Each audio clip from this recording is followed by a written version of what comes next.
First off, we're going to talk to James Andrews. We're going to talk to Francesco Cardoletti. We are going to talk to Nuala Summerfield. And we are going to talk to Ivan Andonovic, the big man from Glasgow himself. Would they like to join us on the stage? So yeah, this fantastic panel here who are all doing things active in this field right now. So we're going to start this session, as said, by giving each of them just a few minutes, couple of minutes, to describe what they are currently doing. So at Felcana, we passionately believe that all animals will be connected to the internet by 2025. My name's James Andrews. I'm a vet, entrepreneur, strategy consultant, and I'm the CEO of Felcana. Let me flick this on next. So at Felcana, what we do is we're ultimately an animal health data company. We use data, powerful analytics, machine learning, artificial intelligence to really get a better understanding of exactly what an animal's doing all the time, every day, 24/7.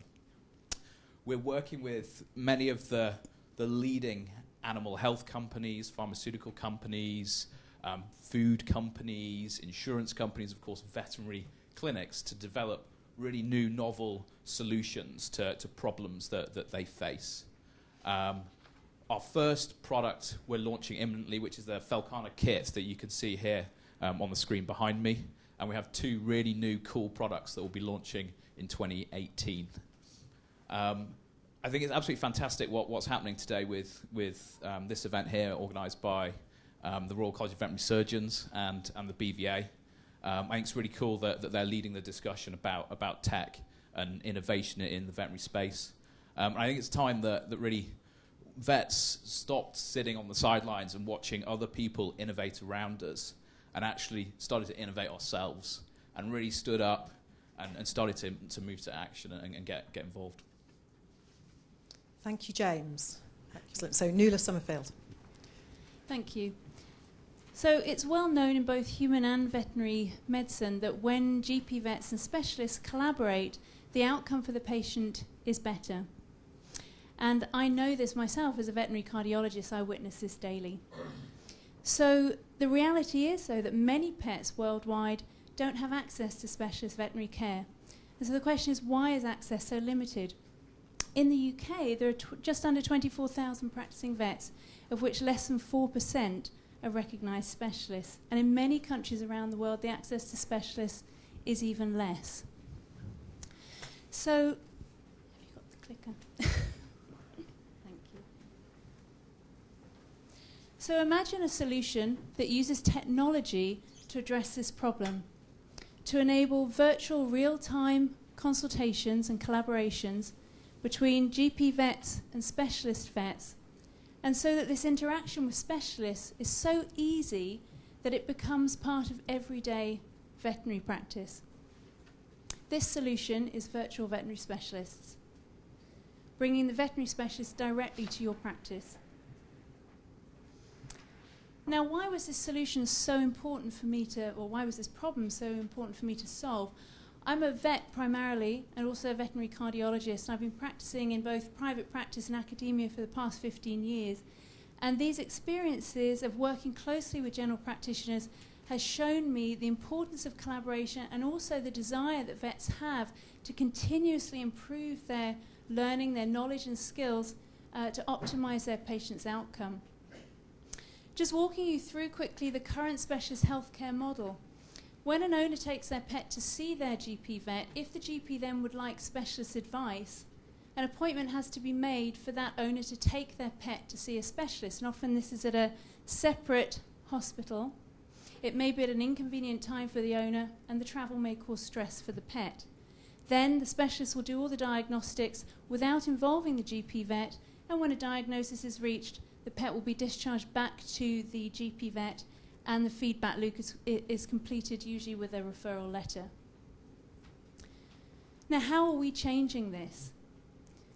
We have an integrated model where we provide a very easy solution for a GP vet to access specialist care in their own clinic, and this is on-demand care so that they can do all of the investigations themselves under the real-time guidance of a specialist. So how is this possible?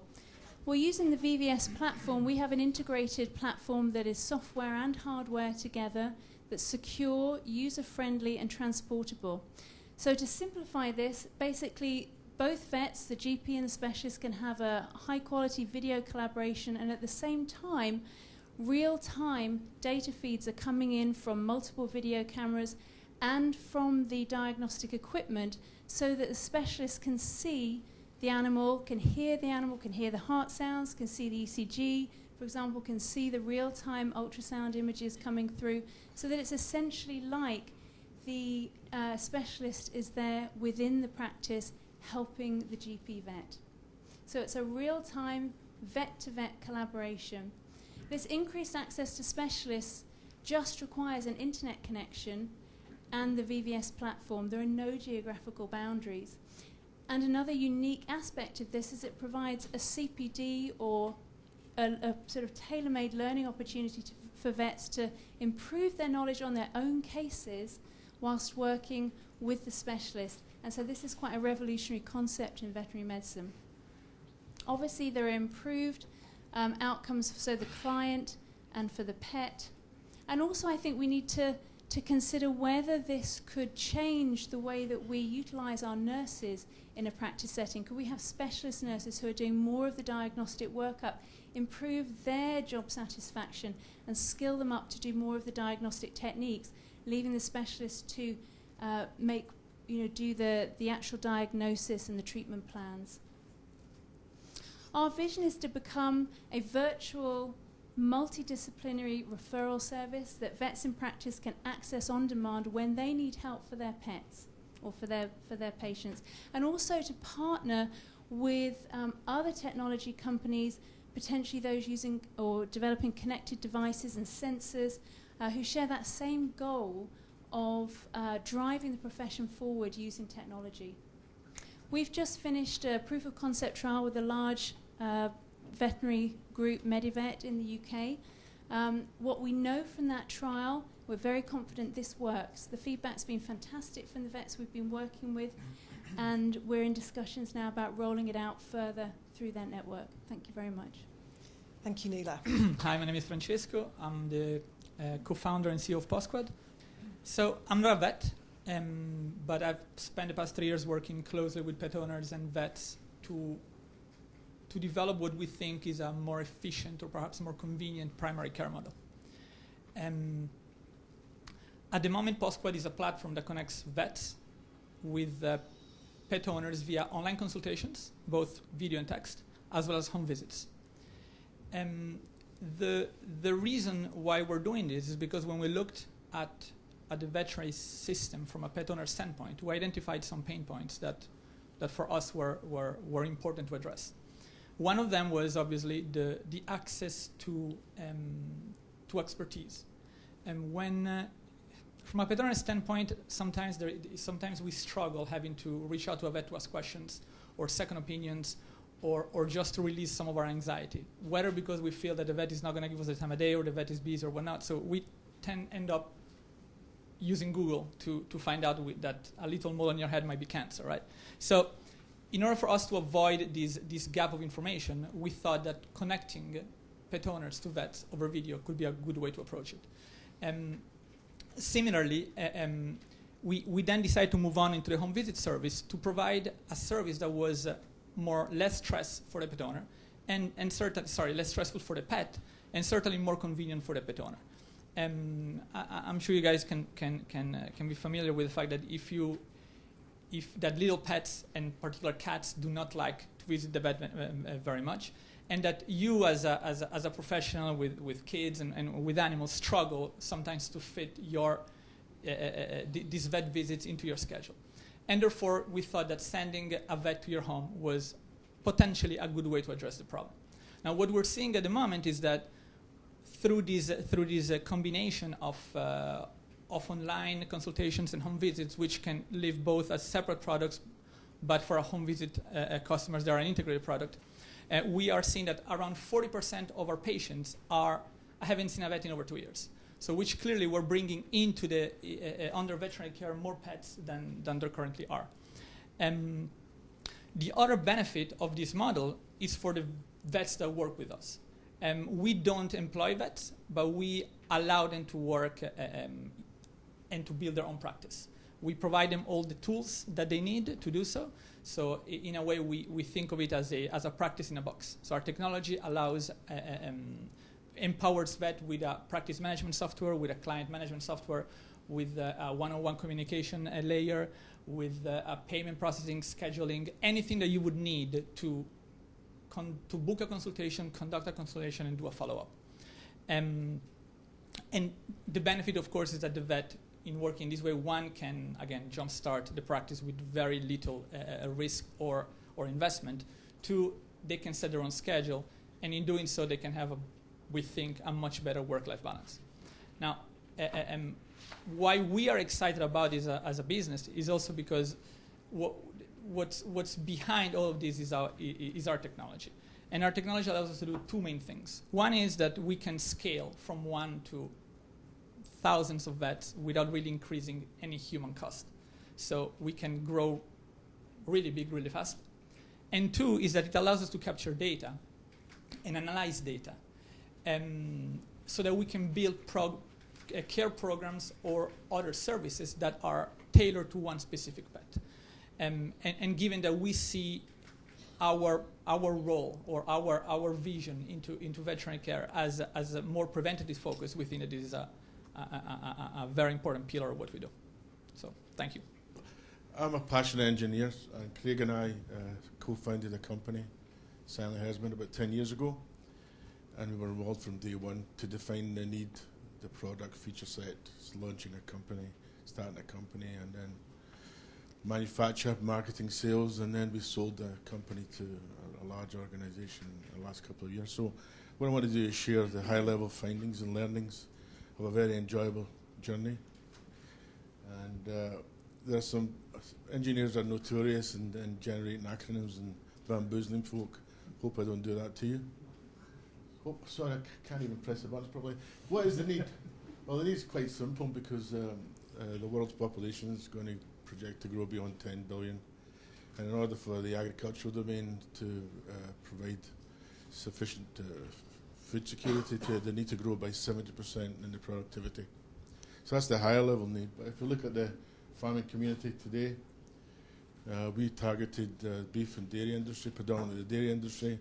And what we're doing is tackling ways and providing support to daily operational jobs that need to be carried out. It's a decision support environment that we provide. We're not replacing anyone.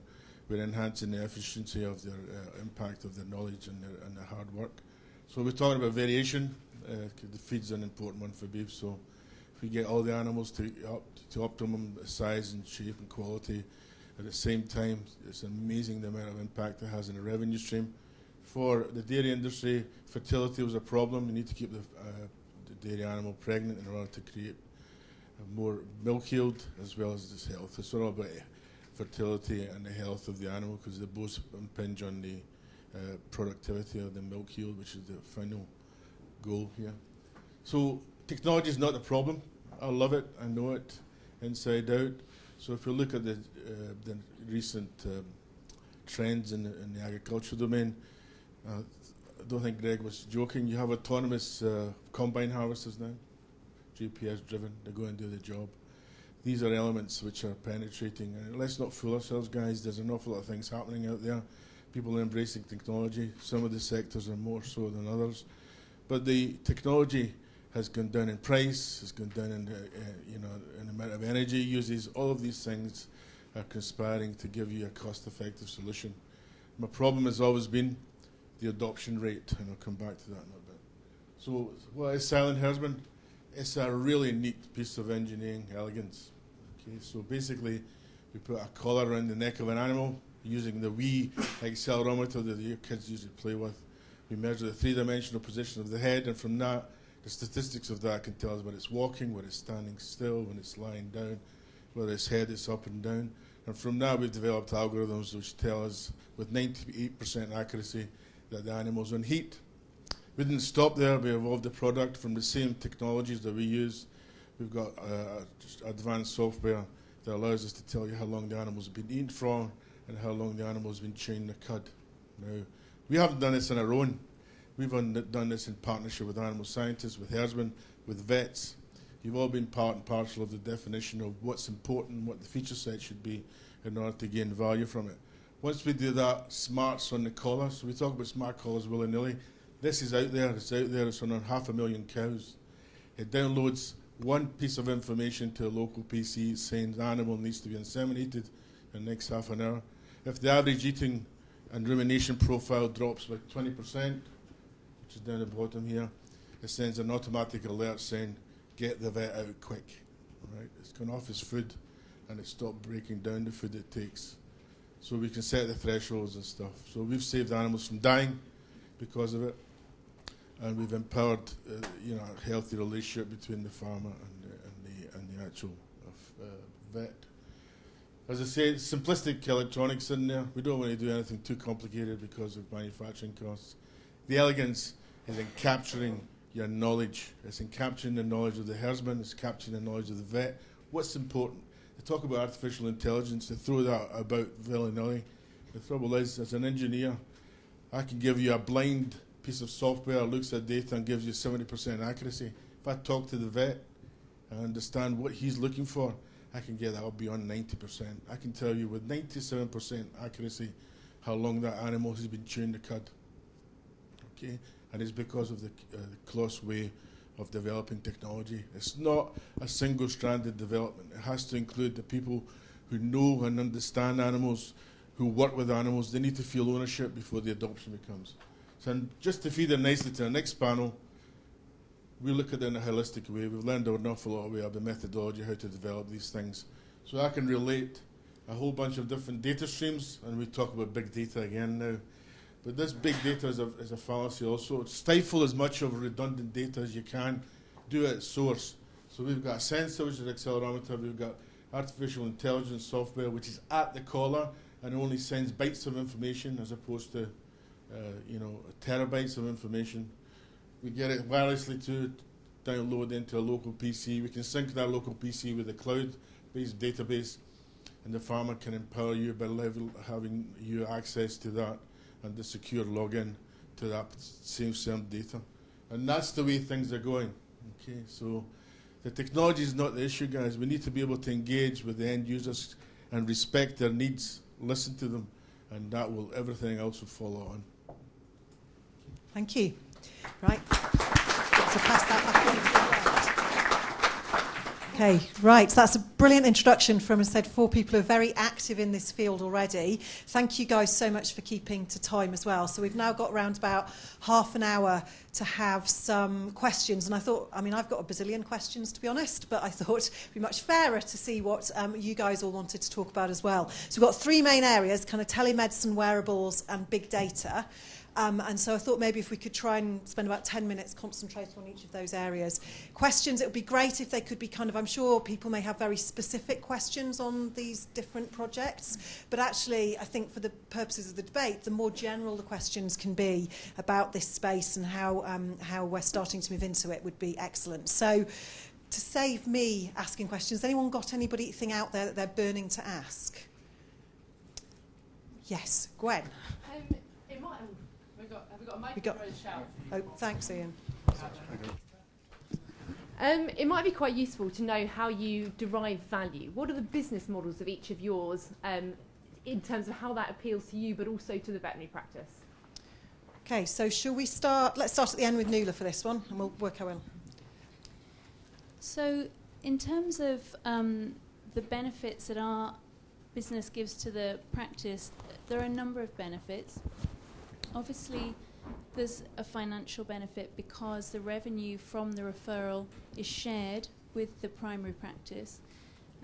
There's also the element that it really fosters and improves the relationship that the client has with their first opinion practice, and that makes them more loyal to that practice, and that has knock-on effects, stopping clients changing between practices.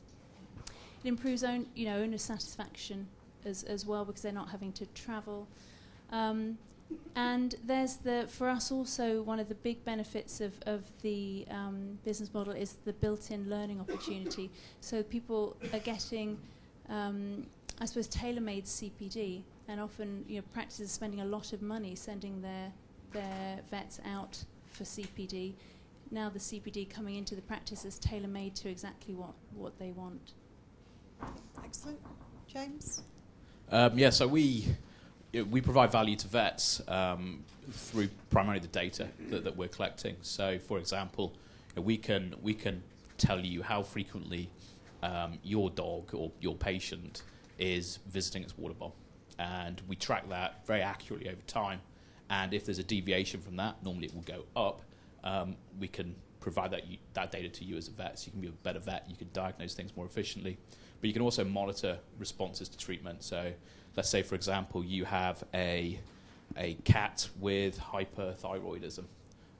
We can accurately monitor how frequently that cat's drinking water, how active that cat is, how frequently that cat visits its litter tray, so we can see how well your cat responds to that treatment. So there's a ton of value there that we add to vets for that. Well, from the value that we offer to vets, it's kind of straightforward for us. We are a service provider, so we don't, as I said, we don't hire. The vets, to some extent, hire us to provide all the services that we can provide to jumpstart their practice. The value that we offer to pet owners, it's from what we have been able to see a superior service and a superior experience, and at a price that it's comparable to what they currently pay.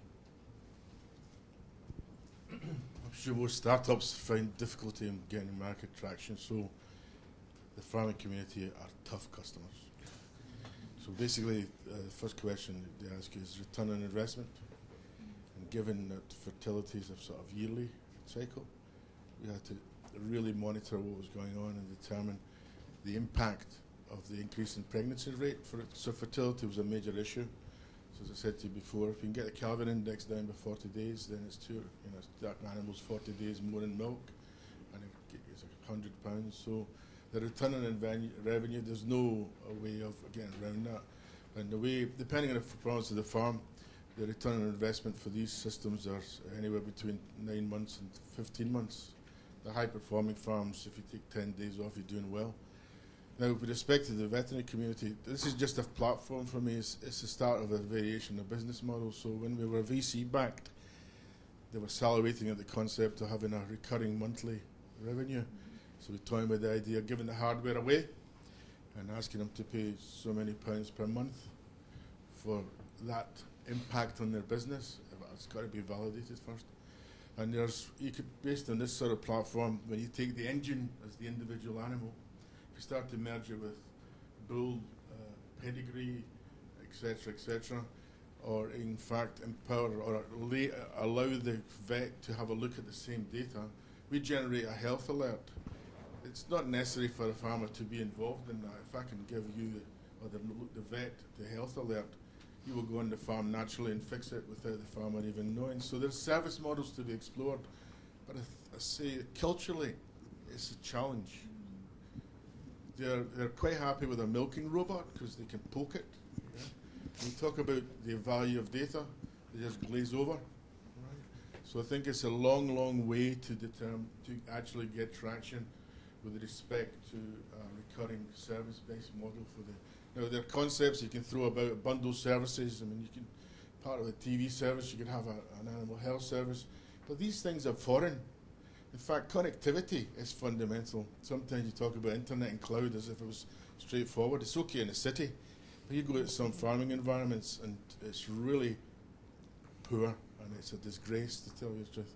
So the business models you talk about are very close to the technology. You can't separate them. But you need to understand the customer base. You need to understand that if you're going to go down this route, it's a 5 to 10 year, and you need to be consistent about it. So they're happy to pay for it, and he knows 9 months later he starts to make a profit. By the way, these things last for the battery lasts for 5 or 6 years because it's elegance and the smarts and the collar. I don't waste batteries, and at 5 years, and after the first year, everything, an increase in milk, will give you money in the bank. Good, thank you. Question here. Thanks, Chris. Thanks, Chris. I would thoroughly agree with you, Ivan. Silent herdsman is excellent. I've seen it working. The farmers have been they love it. It essentially replaces 2 or 3 guys who would normally be there looking at the cows, watching them for being in heat. So hats off to you for a great product. And you touched on the question I was going to say. You've said animals all connected by 2025. Not around my area. We can't even get fibre. It's not going to happen. I'd be great if it could, but with the stranglehold BT have got on things, with the lack of mobile phone masts going in, it really is not going to happen. And my worry, listening to all that we've heard, is that we're potentially going to develop almost a 2-tier veterinary service if we become too reliant on this telemedicine. Those who can access it and it will work, and those who can't. It's going to be a real problem. I would also just make one final point, as a previous president of the Society of Practicing Veterinary Surgeons, that I'm just picking up a little bit of an undercurrent that general practitioners are not doing a good enough job, and that everything needs to go to access to a specialist. And I would contend that very strongly. Yes, I think that. So maybe Nuala, do you want to respond to that? That's absolutely not the impression, or the impression that I want to give at all. What I'm saying is that it's the collaborative care model that's been shown in human medicine as well to work better. Now, I'm not a good GP vet, but I can focus on cardiology. That's my area of specialty.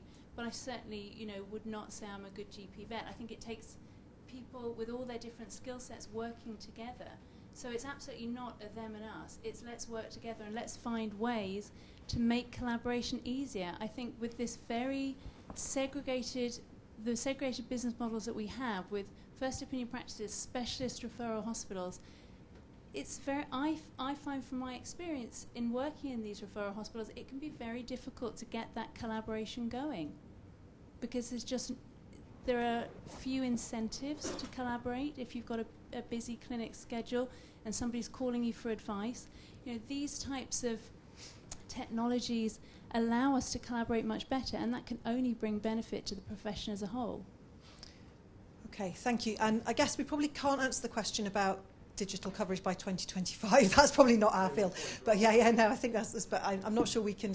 But for the rest of the panel, do you have any other comments on that kind of, different veterinary surgeons having different roles to play in the animals care package and how you see telemedicine? So from Felcana's perspective, I think ultimately earlier diagnoses lead to more cost-effective outcomes in most situations, and connected devices, artificial intelligence, and telemedicine help to elicit an earlier diagnosis and therefore more cost-effective outcome for a pet owner or a farmer, and therefore it's a cost saving. And I'm not sure that I really buy into your 2-tier argument. Okay. Francesco? Yeah, from our standpoint, telemedicine adds an additional access point. That's as simple as that. So if I'm in the middle of the night or on a Saturday or a Sunday and I need to speak to a vet because I have some sort of anxiety that I want to be relieved, then this channel allows me to do so, right? In terms of our kind of home visits, what they actually do is that what we're doing is that we're being just that. We're just being GPs that can do things in the home, from preventative care stuff as far as to treat some basic illnesses. But what it really allows us to do is to create a very strong bond with our customers, because we spend half hour, 45 minutes in their home, we have a cup of tea, and that it's really important from a value standpoint, is very important for the customer. And anything else that we cannot address in a home setting, then we refer to a practice, right? So we work alongside practices. I tend to agree with what you've been saying, because we had a lot of divisions, because technology, as I said to you, we love of collaboration. Supply chain empowerment is what they call it. The way you and the farmer are working in harmony, bringing value to each other. But that's the cultural change that needs to happen. It doesn't happen overnight. If we can provide that area, we need to provide that collaborative environment for you to prove to them that it's all value. As the way that I can see it happening. But that's a number of years. The other thing I don't fully understand, and I'm not sure, I mean, I'm not a politician, but the agricultural domain doesn't seem to get the same sort of respect that it warrants. I think it's a time bomb. I think feeding the world is probably a little bit important. And there are trends that are happening everyone knows about. And they're really, I mean, Europe has woken up recently. There's a big program of 50 million to showcase technologies to the farmer. They will invest 50 million euros to put out stuff so the farmer can see and have a look at it. We have got our own little version of that here, but it's that showcasing, it's that engagement, it's to get them to feel that part of the solution. I think it's a major way forward. Yeah, no, that's good. Question here at the front. Thanks everybody for your comments so far. I was wondering if each of you could maybe share a little bit about your sort of early learnings in your businesses, and particularly if there was something that an opinion or a belief that you strongly held that has since changed as you've worked with customers, and if not something at that point, and maybe just some of your early experiences with customers. Okay, Ivan, do you want to go first with this one? Put you back on the spot straight away. I think, well, it's three things to say, but listen to them and get them engaged very early. I mean, as early as possible, without being an overhead on his time. I think it's really important. The ownership aspect of things is really important. If you can show him, if he contributes to the solution, and you're not giving him something he doesn't want. And the way that the user interface, for instance, is often forgotten about. The user interface to me, now that I learned and gone through the process, is the final gate, right? What do you want to know? I just want to know the cow's on heat. I don't want to know 15 terabytes of information. Tell me the cow 23 went on heat 12 minutes past 12, and I've got the artificial inseminator and come to do it properly. That's and what do you want to know? I don't want to know it's eaten, because if I change the mix, it will drop. If it drops by 20% because I changed the mix, I don't want to know that. I want a reference point beyond. That's my reference, and that when it drops, then I want to know. And again, I just don't. We don't diagnose a specific illness. We say to the vet, this cow has dropped in eating. Now, it might not be anything, but a 20% drop, I can tell you, is catastrophic. There is something fundamentally wrong with that animal. If he gets there in good time, so it's all about ownership of the solution, I think, and presentation. It can't put an overhead. It should work 100%. It should be connected to the internet 100%. I don't want to be bothered. You go and fix it. All I want to do is see the money coming out into my bank account. It's simplistic, but that's the way it is. Thank you. So from our standpoint, I think that there is a confirmation of our initial thoughts, and in that for many pet owners, what's really important is the peace of mind, that knowing that there is somebody out there that can help them, right? So, and I think that to some extent there is like a difference between where the vet sees the value that they're offering to the pet owner and where the pet owner sees the value that they're receiving from the vet, that they should be receiving from the vet. I think that obviously you guys know this better than I do, but when you do a consultation, you're treating the pet and you're treating the customer at the same time, right? So you're treating the pet for the clinical signs that he's showing, but you're treating the customer for the anxiety that he feels, right? And there is a lot of value there, right? And this is what we're seeing, with our telemedicine consultations, which, we initially started as a 10-minute consultation, they end up lasting 45 minutes, just because it feels like it's a channel where they can release all their issues, But we mainly see them in our home visits consultation, where we're getting fantastic reviews because of the type of bond that they're able to create, and there is. As you can imagine, in these consultations done at home, they're not doing any particularly insightful diagnostics, right? It's physical examination and then it's talking, And I think that there is this difference between where this perceived value. I think it's placed differently between pet owners and vets.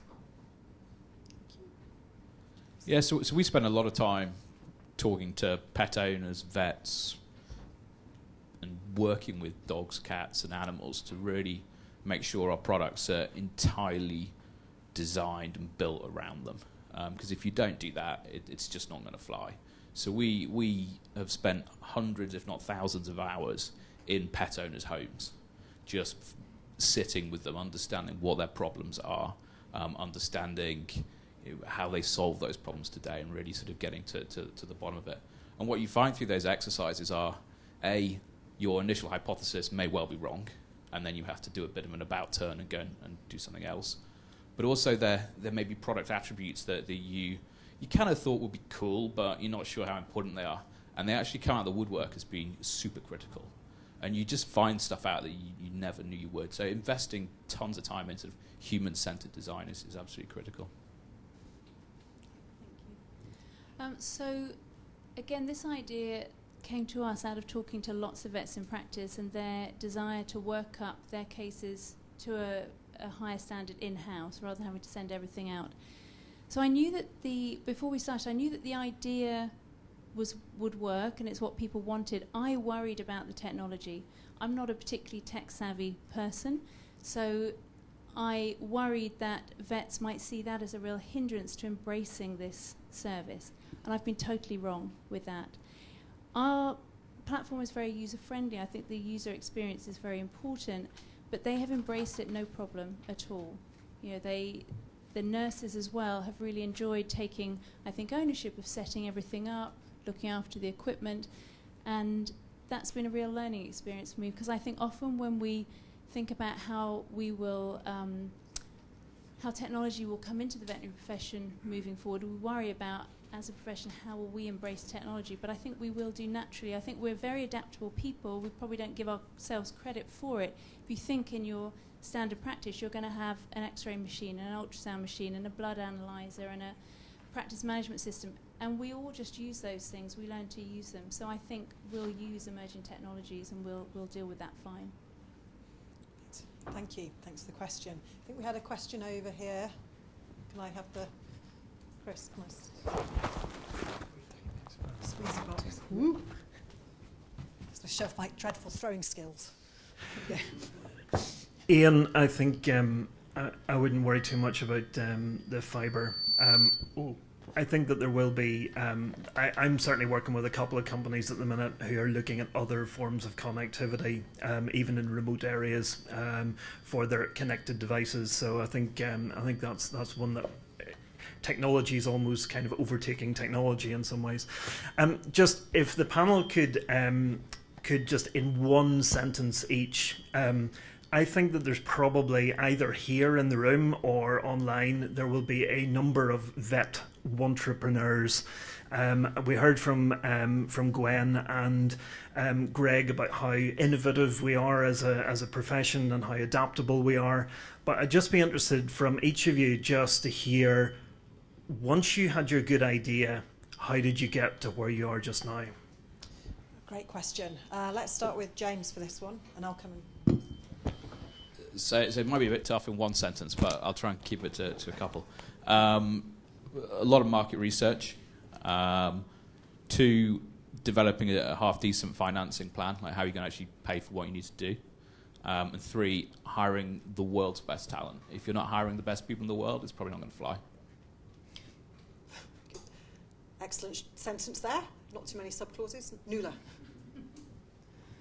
I think to believe in yourself. If it's an idea that you feel has real potential, to go with it, even if you feel out of your comfort zone, because I'd never been an entrepreneur, if you like, or set up my own business. I've always been an employee. So for me, this was really out of my comfort zone, but I knew that it would make a difference and that it was what a lot of people I spoke to wanted. So that, and surrounding yourself with the best people that you can, taking advice from people who have a totally different skill set from myself, and it's amazing then what connections if you're open, the connections just keep coming and you meet incredible people who will help you on your journey. Thank you. Francesco? I mean, we looked at this from without knowing much about veterinary medicine, right? So the way we started Pawsquad was we had a blank slate, and we said, well, if we could design a system, that would fit our needs, then how would that look, right? And in fact, that's how a roadmap really looks. So far, we're just kind of halfway through it, or even a bit less. But so for me, what's important is that, no, and I know it sounds kind of a cliche, but like no limit to the imagination you can have, because ultimately you're solving a problem. So if you start putting limit to that, you're never going to solve it. And certainly, obviously, team it's critical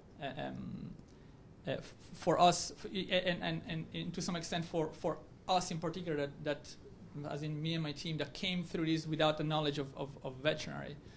Finding the right veterinary talent was really tough, because it's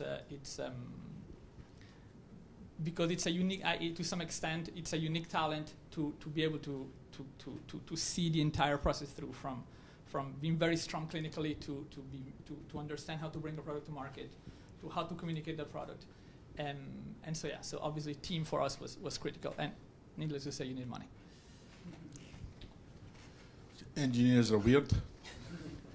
I just wanted to create something that was impactful, seriously. I learned an awful lot of other things along the way. I think being ahead of the market is just as bad as being too late. That's pretty fair. Excellent answers there from everybody. Any other questions? Yes, Adrian at the back. That's going to be a long throw. I'm going to walk. There you go. At least I caught it. There's been quite a lot of conversations and statements about big data today, and obviously we'd like to think we're an evidence-based profession. We do things because there's clinical evidence that says X works, Y doesn't. How do you see the evolution of managing the data to contribute to the overall sum total of veterinary knowledge? Question. Question, right. Francesco, do you want to go first with that one? Sure. And I always have to caveat this with, like, I'm not a vet, all right? So take it for what it is. So when the way that we look at the way that I look at veterinary medicine for my own dog, right, is that I want to make sure that my pet is healthy, right? And that I know when something is wrong, right? And so, or there are some alerts, that would indicate that something is not happening, right? And this is precisely one of the reasons why we started Pawsquad, because some of the issues that I had with my dog. And so, to me, what big data has the power to do is to allow us to get a much stronger clinical picture of the pet, right? And then build programs that are tailored to that specific pet, right? Now, whether that is using medical history and kind of clinical data and biomarkers and genomics and activity, and data that is pushed through from remote monitoring, I think that all of those will play a role in presenting this stronger picture, so that then the vet has a much stronger arsenal of weapons that they can use, to build the right plan. James? Yeah, Adrian, I think there are quite a few interesting and novel ways of getting the data into academia so they can use it for cool stuff, epidemiological sort of studies and that sort of thing. There's quite a movement at the moment around open data and having data freely available for certain sort of entities. So there are lots and lots of options, and we're actively looking at what are the best ones for the veterinary community. I anticipate over time we could collect a lot of clinical data, image data, and it would be really, I think, very useful to look at some of these algorithms a little bit like Babylon we were talking about earlier, to actually come up with algorithms for diagnosing arrhythmias from ECGs, diagnosing maybe some conditions from ultrasound, standard ultrasound images, from blood results. These are all first pass diagnoses that could potentially be done through big data, machine learning, and so I think that's very exciting for the future. So I could talk for hours on this, but my view as an engineer sitting there, there's another hype cycle at play here, because when I look at industry sectors, they all think data is going to be the answer to their future health and prosperity. I can give you the experiences I've had. If you look at a farming environment, there are various systems that have been bought and deployed which have got different functionalities. Okay, so when we say and we'll glibly come out as an academic, say, well, what I'm going to do for you? I'm going to put all the data in one database, and you know what? I'm going to give you extra enriched information to come from now, because it can tell you the weather patterns and all that stuff. We come to the practicalities of it. There's no context to the data that's there already, so it's of limited value.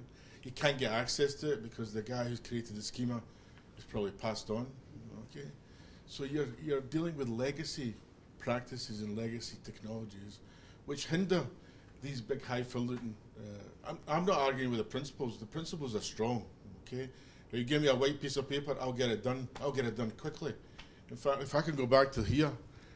Here is a video image of how to determine from a video the growth of an animal.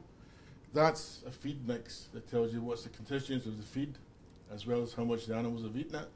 That's silent herdsman telling you individual characteristics of the animal's health and their well-being. That's a milking robot with inline sensors that tell you mastitis without taking the milk anywhere because of the conductivity of the milk. So I'll get input and output data. And I'm struggling just now with modern companies and modern technologies to put it in one database. Once I do that, watch the sparks fly. Okay, it is what it is. There is no doubt that I've done many other jobs where you take two pieces of data, you optimize each individually, you get some value from it. But if you start playing them off and looking at feature sets and clusters, the amount of information you can glean is phenomenal. And I call it engineering data. I don't call it data science. I don't look at redundant data. There is no need to look at redundant data. That's why I need to talk to you guys. That's why I need to talk to the feed guy. That's why I need to talk to the herdsman. All of these guys have got a role to play. And when you talk about collaborative spaces, that's when you get the real information out. Great. I think we're nearly out of time, but I just actually wanted to take chair's privilege and ask one question myself, which was, do you think, you're all obviously active in the field of innovation currently, do you think the current professional regulatory environment has helped, hindered, or had no impact on the development of your models? And considering what we heard from the Financial Services Authority this morning, were any of the ideas there something that you think would help in the future? Okay, I'm not qualified to pass comment. But one thing that's intrigued me is we use the word data. What I'm really want to get clear, and someone needs to make make a clear statement on it. Who owns that data? And if someone starts to monetize that data, they want to better get some value from it. So the ownership of the data is very close to my heart. For me, it's simple. The farmer owns the data, and he makes it available to the vet for the purposes of getting a better service, and the two of them are hand in hand in that respect. Okay, thank you. Well, given that that there are some strict regulations about telemedicine, obviously it has interests, right? What we provide through our telemedicine service is, in essence, is guidance, right? It's we have a differential diagnosis, but fundamentally what we're doing is like we're telling you, these could be the three potential outcomes of because of these symptoms, and A, go to the vet, B, do this at home, C, you can wait until tomorrow. So clearly is very limited what we can currently do through telemedicine. If some of the regulation were to be relaxed a little bit, then obviously the value that we could provide would probably be greater, and the value that we could derive would be greater. Okay, thank you. James? I don't think regulation's impacting us at all. Fair enough. That's good to know. And Nuala? I think the type of telemedicine that VVS does is different in that we're vet to vet. So the primary care vet still has primary case responsibility, so that makes it easier for us, perhaps, than it does for a company like yours. From my perspective, the RCVS, the regulatory bodies, have been very open. I think my impression is that they're watching this space, that you're watching this space to see what happens, but I've certainly not had any hindrance. If anything, it's been very facilitative. And I think, going back to the sandbox discussion this morning, I think this is something we ought to think about for the veterinary profession, because, as was brought up earlier, there will be a lot of vets who have ideas and who want to do something with those ideas, but I don't think we've had the training. Our veterinary degree obviously doesn't cater to that. So we're expected to be able to run a practice, start a practice, but when it's entrepreneurship outside of that, I think some framework, some guidance would be fantastic. Okay, thank you. Right, I think I'm just on time for you, Chris. But could everyone join me in thanking the panel for those really thoughtful answers?